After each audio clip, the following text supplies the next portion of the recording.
Hello.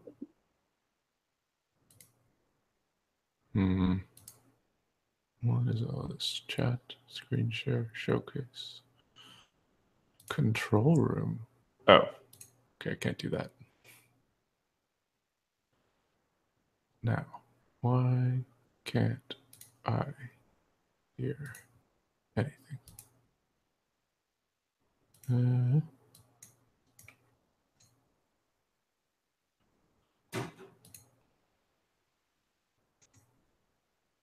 Weird.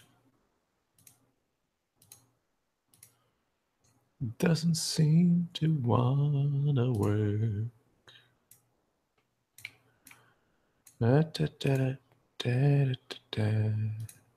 Hi.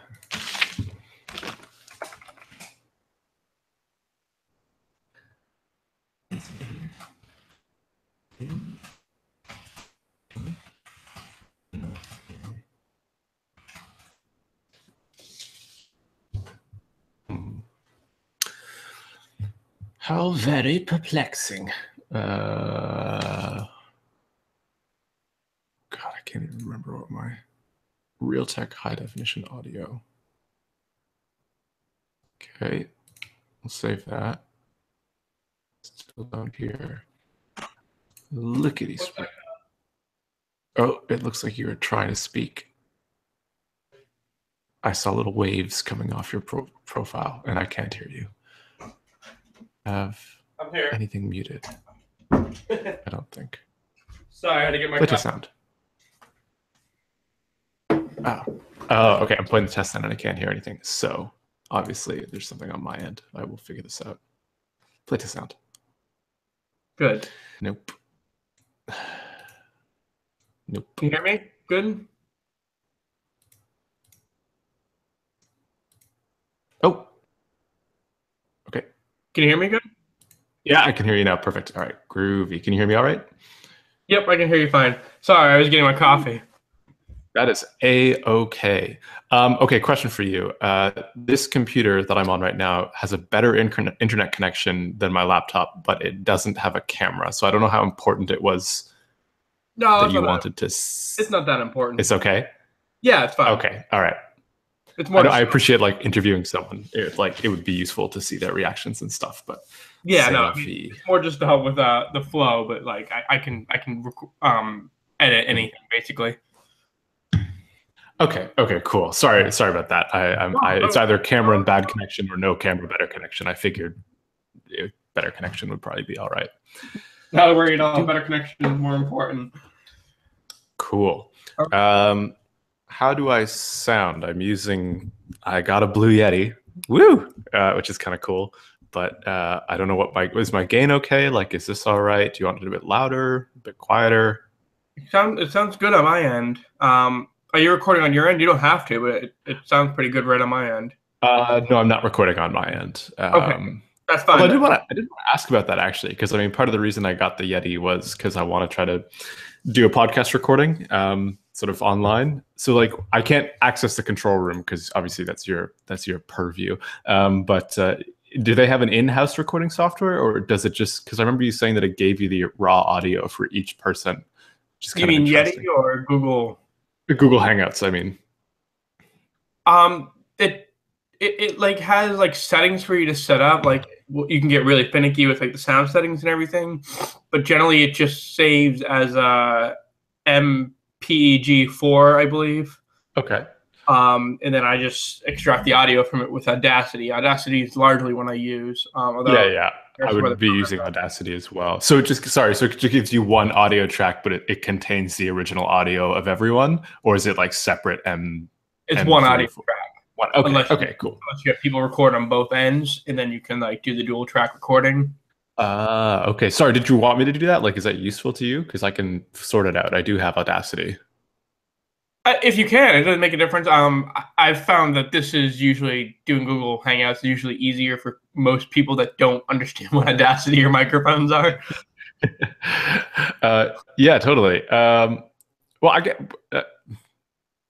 guess yeah, I could try. So, do you just run Audacity and no, you don't need to do that at all, right? It just records it for you. So, if I get access to the control room, does that mean that I can record on my end? Is that how that works? The control room? You mean the control room on Google Hangouts? I'm not sure there. Yeah. Oh, the control room. There's nothing in there except like I can make you slightly louder and me slightly quieter. Oh, I see. So the recording you're doing is actually in Audacity.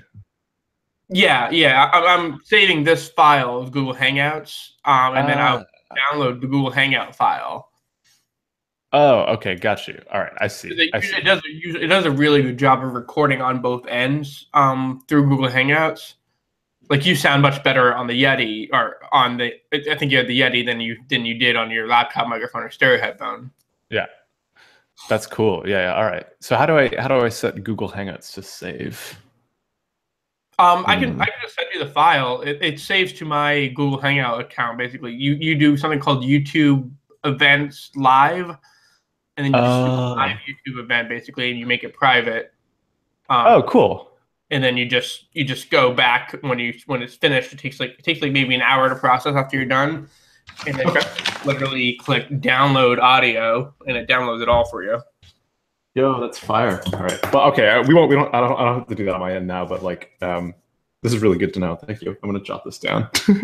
Yeah, definitely helpfully happy out. It's easy, and then when you just download the file and then you just open it in Audacity. I mean, I think it includes the video too if you've done a video, but Cool. you just download it to Audacity and then you just edit the sound from there. And I usually normalize it, but that's all the finicky stuff I really do. Cool. Nice audio from Google Hangouts. Sweet.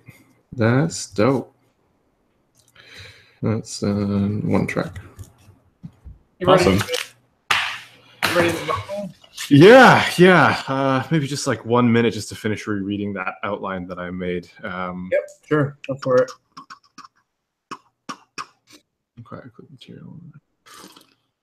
I have to remember what my thesis is about.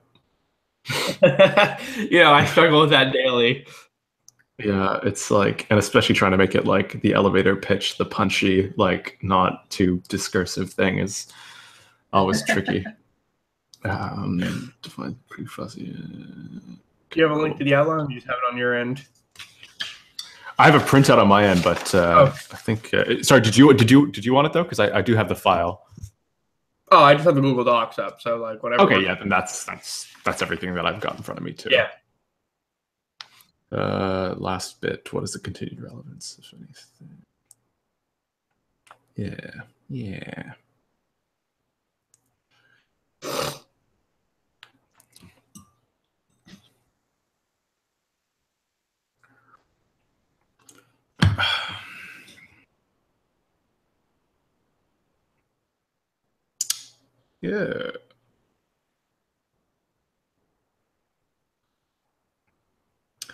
Mine close. Oh yeah, these are the ones that you recommended. Cool. All right. Yeah. Let's give it a go. My brain is not 100% at the moment, but that's okay. I have a chamomile tea and I have an outline. I should be able to manage.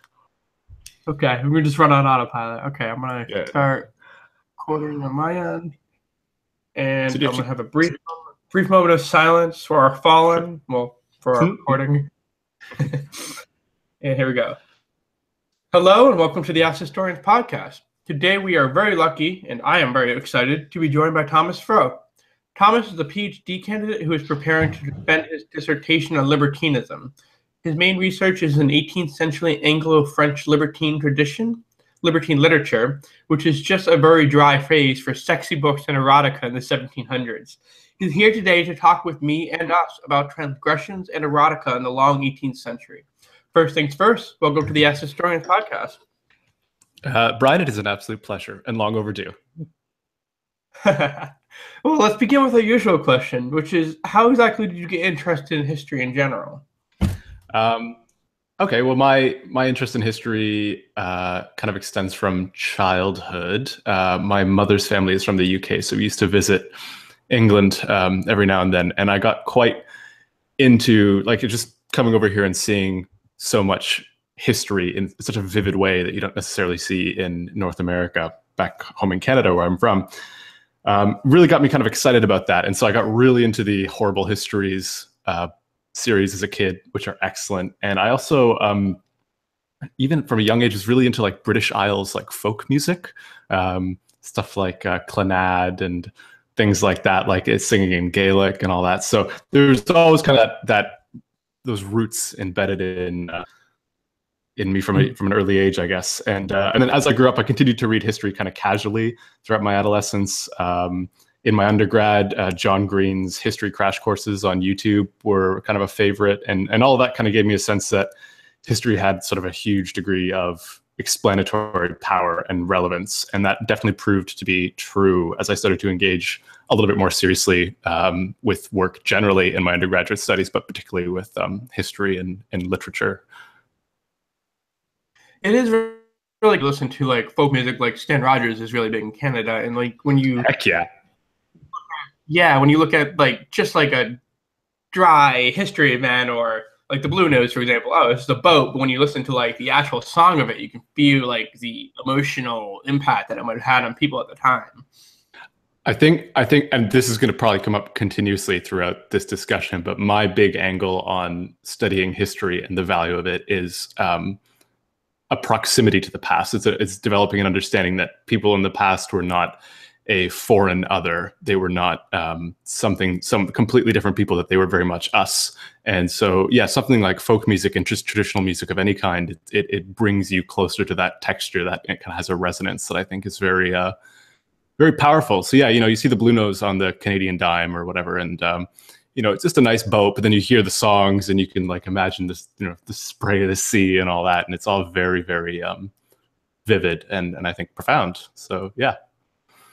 Very real. So your vivid research or vivid field of study is Anglo-French libertine literature, right? It is indeed, yeah. Do your parents know what you do? Yeah, they do actually. Yeah, I told them, and I think they're okay with it. Like they're just pleased. They're just pleased that I'm doing the PhD. I'm the first in the family. So that's nice, and yeah, it feels like I had their support. And also, like, libertinism, that word isn't something that like is bandied around a lot or is a particularly bad word in modern society. So they can kind of tell people in polite company, oh, my son studies Anglo-French libertinism, rather than saying dirty books or whatever. See, when I told my parents I was doing my master's thesis in the history of pornography, a bit more befuddled, I would say. yeah, it's I've definitely phrased it that way to some people who I think might get a kick out of it. But yeah, for the parents, I just say libertine literature, Yeah, much fancier. I might just stick with that from now on.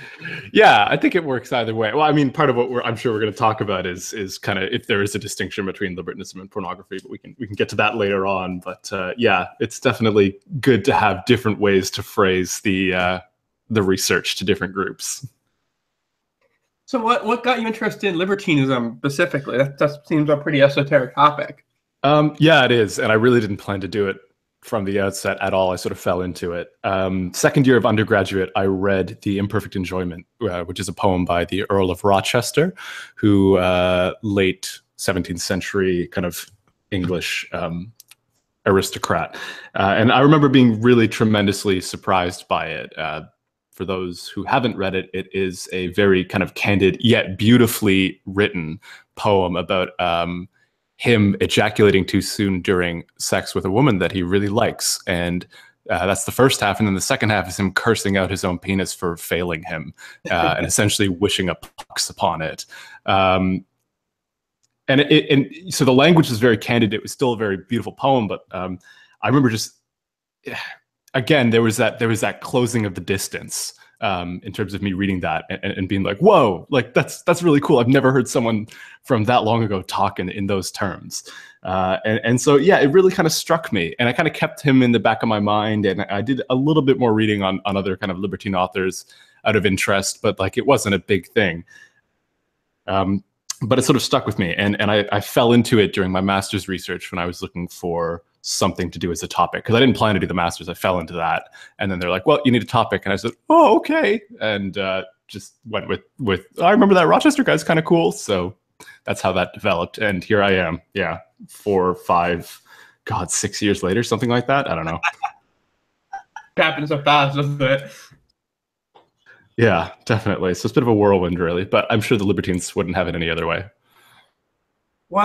So doing research in libertinism, it's not like traditional history where you might be looking at how many people died in a battle and what sort of gun they were using in the trenches during World War II. It means being a cultural historian. So what does being a cultural historian mean to you? How's it different than being a traditional historian? So yes, you're absolutely right. I study almost exclusively texts. So I'm like, my PhD is in English. I am a literary scholar more than I would label myself a historian. But obviously that line gets blurred very, very heavily in terms of, what knowledge I'm expected to have of the period and in the context of the books that I'm looking into, that kind of thing. And there's very much that balance of fact and narrative that I think is true of any sort of historical study.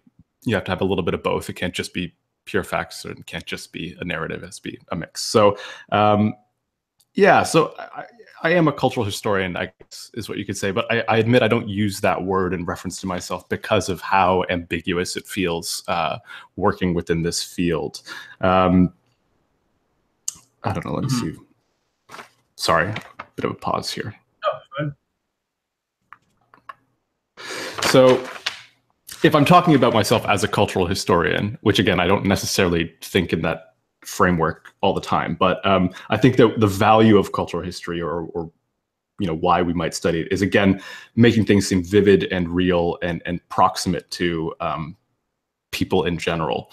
And that's an idea that I return to a lot. And it kind of continues to demonstrate the relevance of history in shaping us. So obviously with libertinism, that informed a whole bunch about ideas about domesticity and gender and class moving into the modern period. And in many ways, like the the French Revolution can be construed as a reaction to kind of the decadence or the perceived decadence of the aristocratic class, and libertinism is a huge element of that in terms of our perception of the 18th century. So again, these things have direct relevance to us in our modern lives, or led to reactions that have very direct relevance to us in our modern lives, like the French Revolution is kind of a big deal still. But yeah, so but the lines are blurry. Like when I go to a conference on the 18th century, I don't say that I'm a cultural historian or a literary historian. I just say I study the 18th century, and everyone else there says the same thing. But you get like linguists, historians, literary scholars, writers, a whole mix of stuff. So yeah, it's a bit vague. It's a bit vague. Just kind of this big pot of people who are enthusiastic about their particular period or what have you. Sorry, that was very rambling. Yeah, I don't think there is that much of a distinction. Granted, I'm coming from having a history degree, and I generally call myself a historian, but like I wouldn't be begrudging of calling you a historian either. And I think you do historical work. Definitely, and I think you do as much literary work as I do, to be honest. So I don't see the distinction. And it's just like in cultural history, that the determinant is like trying to figure out why we have these impressions of the people we do of the previous generation. And when we're talking about libertinism specifically, like one of the reasons Rochester is such a shock, and he was a shock to me when I first discovered him, is that like people were so concerned with preserving their appropriateness or their correctness of their parents or the previous generation that went before them, that they didn't save those sorts of texts. They didn't save the dirty language or the dirty books because they didn't want to think of their parents probably, but they also didn't want to think of the lower classes getting access to that, I think. Yeah, definitely. There's a classist or elitist element to libertinism that is always present throughout this period, and yeah, it's really interesting because Rochester, I mean, he's quite notable now, but at the time his stuff was just passed around via like manuscript. Like he never actually had any stuff published. It was only sort of after the fact, and like way after the fact too. Like in the 18th century, he really wasn't read very much at all. They kind of thought he was a bit of a dissolute sort of individual. So yeah, it's very, very interesting to think about what we see as something quite significant now in the context was not actually being processed or read in the same way that we're reading it. So yeah. So that kind of leads me to the next question, which is, what are your favorite sources to read and study, and why? Oh, I don't know. Good question. So you mean like primary sources or like critical sources? Yes, I guess. I was thinking maybe primary sources, but I'm definitely interested in what you have to think as far as critical sources. Yeah, primary sources. I do really like literature, and literature that is written as literature, in the sense that like I find historical documents very interesting, like court records and street level pamphlets, that kind of thing. Those are really interesting and probably a much more accurate representation of lived experience at the time. But I enjoy reading like stuff like poetry, stuff like novels, stuff where it was people at the time in their context creating something that they intended to be seen as a piece of art. They intended to create some measure of legacy for themselves, because you don't do something like that unless you have an idea that it will be continues you in some way. So I've always enjoyed that the most. I mean, in terms of the books that I've read for the thesis, I mean, some of them, like Dangerous Liaisons is one of the main books that I read, and that is still in my mind probably one of the best novels ever written. Some of the other books I've looked at, you know, I've kind of, after looking at that for a little while, you go, oh God, these are really just not, you know, you get a little bit too familiar. But Dangerous Liaisons, you can just keep coming back to that book. That book is exceptional. So yeah, it's just literature is sort of it's still what excites me about what I'm studying. Yeah. So what do you like when you're addressing secondary sources? What kind of sources do you tend to draw on when you're doing your research?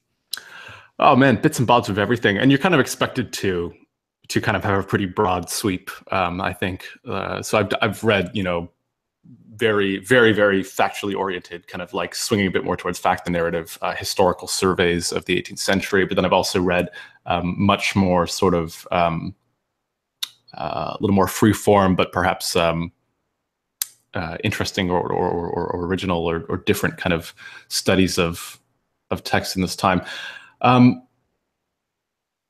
Sorry, brief pause. I'm just trying to think of really, really good critical sources. If you can't think of anything in particular, we can just cut that bit out. Oh, no, it's okay. Peter Kryle's The Geometry in the Boudoir is a really, really good one for me. Very, very nicely written. I think lots of relevance still to this day. And he has a chapter on time, which is, to my knowledge, like I think the only person who's really done like a chapter length work in like a full book length publication about time in sort of erotic fiction, which is very much my own focus with the PhD. So that's an excellent text. I also really, really like Thomas Kavanagh's Aesthetics of the Moment, which is, again, 18th century libertine kind of focus. But specifically, he's arguing that there is an emphasis on the present moment during the 18th century that is really unprecedented. Like it doesn't come up anywhere else throughout Western history or something like that. And it's a beautiful book. It's very, very well argued and well written, and it's compelling.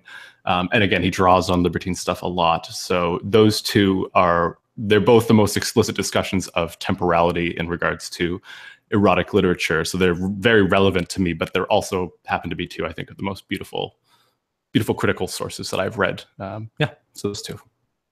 I think those are very interesting. And to draw on what you're saying about Fanny Hill and some of the other literature, I'm not sure if you know the publisher Edmund Curl, who's active in the Heck yeah, I know Curl. Yeah, not super well, mind you, but like I'm definitely aware of who he is and what he did. So like he, in order to get himself established as a publisher, one of the first works he put out was a censored edition of Earl of Rochester. And that's a funny thing that gets carried on during 19th century. Always seem to start with Rochester and end somewhere with Fanny Hill. I mean, of course, Curl then published Fanny Hill because that was after his time, but they always seem to start with Rochester and somehow get publishing Fanny Hill by the end of it. Yeah, he's that's totally true. And yeah, I forgot about Curl publishing Rochester because I just said that, like, oh, he's not really come up in the 18th century, but he was popular, wasn't he? But he wasn't like, it just wasn't like, you know, proper literature, quote unquote. I remember Samuel Johnson saying something like, oh, Rochester was talented, but he was, you know, dissolute, debauched, no point in reading him. But he was actually very popular on the street level, wasn't he? And that's very much where Curl was at. And that's true. I got to remember to come down from my like, you know, hoity-toity echelon of high literature. Yeah, exactly, high literature, and get right in there with the street level stuff. I mean, it's still pretty academic looking at street level pornography in the 18th century, but I need to appreciate. I mean, I think that gets to a larger point, though. These men weren't writing for those street level authors. They were writing for themselves and for other men in their milieu, I guess. Mm-hmm. Well, it depends. So the books that I look at are very interesting in that they actually did have a very, very large public audience. Whereas I think with more, you know, pornography in the classic sense, which contains very overt depictions of sex, basically, that as you say, it was much more of a private sphere, sort of, and it was sort of a small community of men passing around these books to other men. Whereas, so my thesis looks at Clarissa by, oh my God, I can't remember the name. Hold on, you definitely need to cut this out. Clarissa, tell me, what's his name? I just did 4 years on his book. I've written his name so many times. I'm blanking.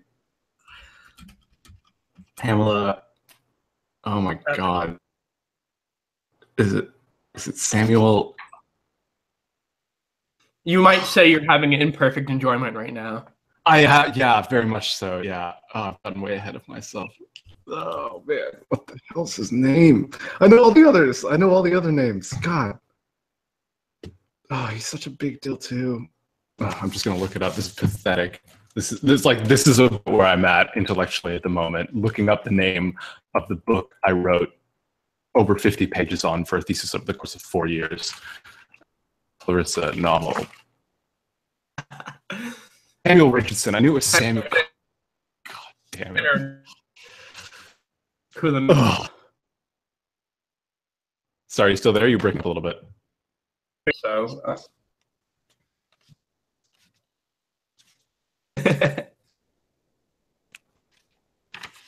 You there? We good?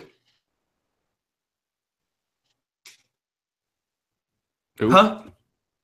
I think there might be a bit of a delay going on. Sorry. I know this is a bit of an interlude. Okay, no worries. I can definitely just jump to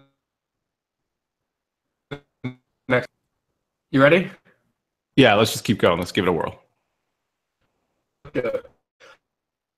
So, what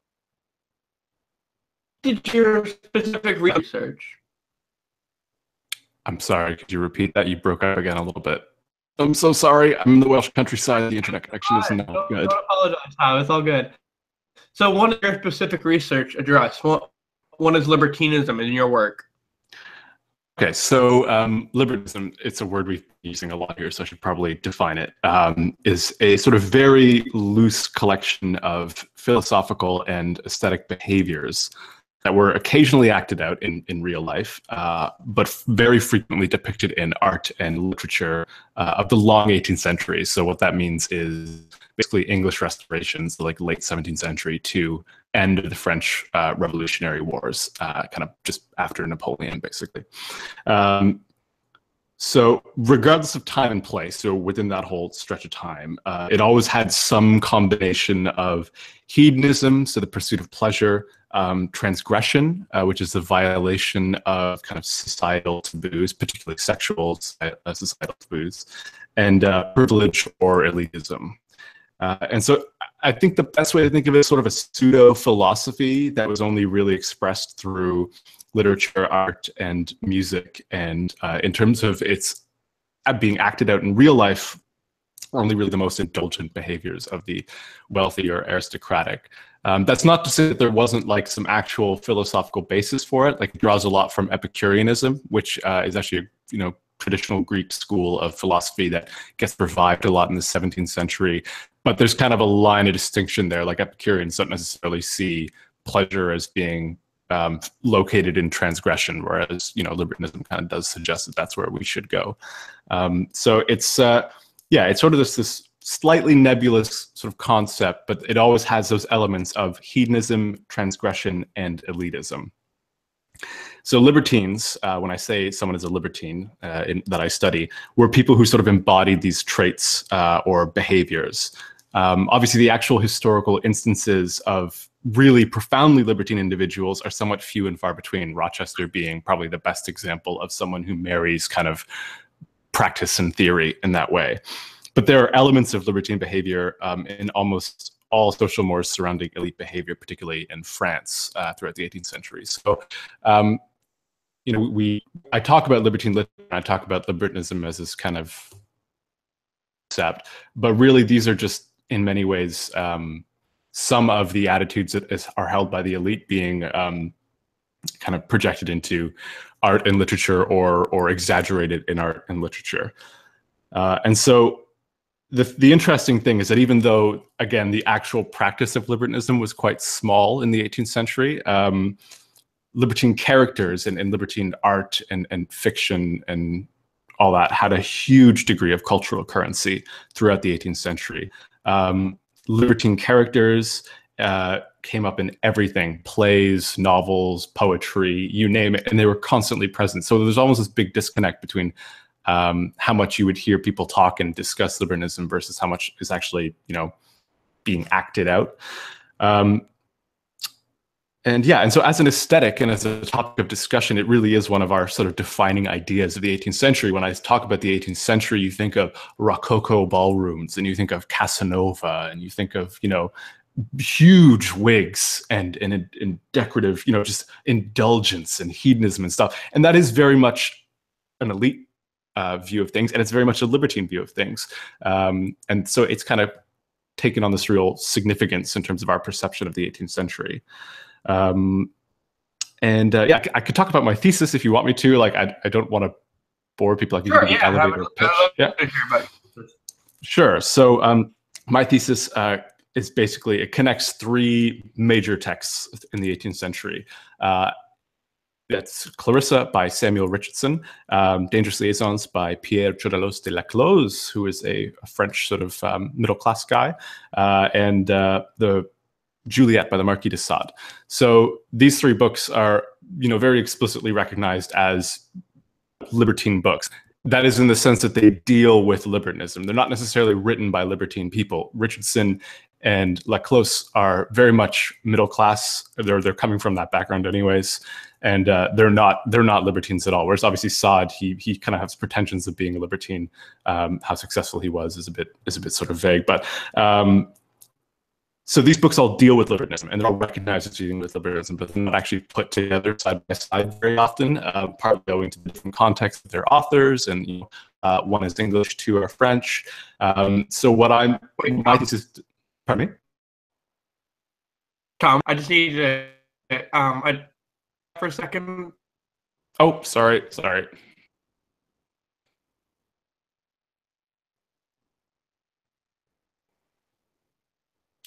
Don't worry about it.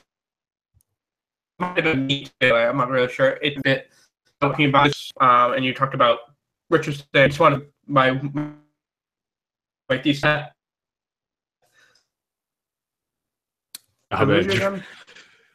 You're breaking up a little bit, but I think it's okay now, maybe. I am so sorry for this trash tier internet.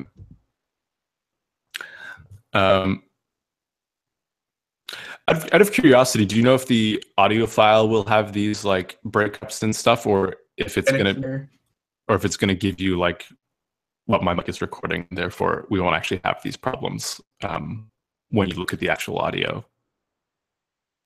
I think I am.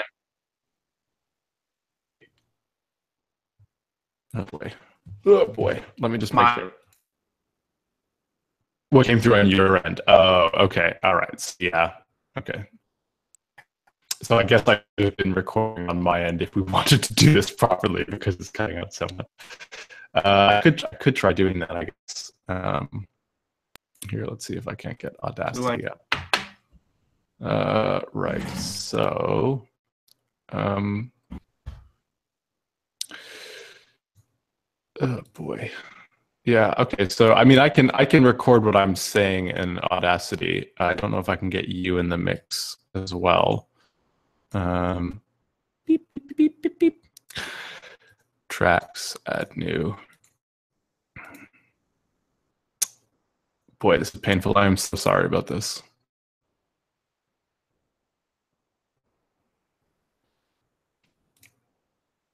Still with me? Nope. I think you're gone. I think it's gone. Woof.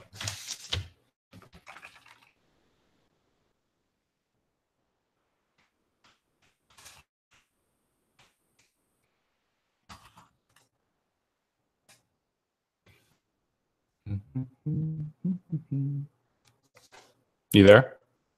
No?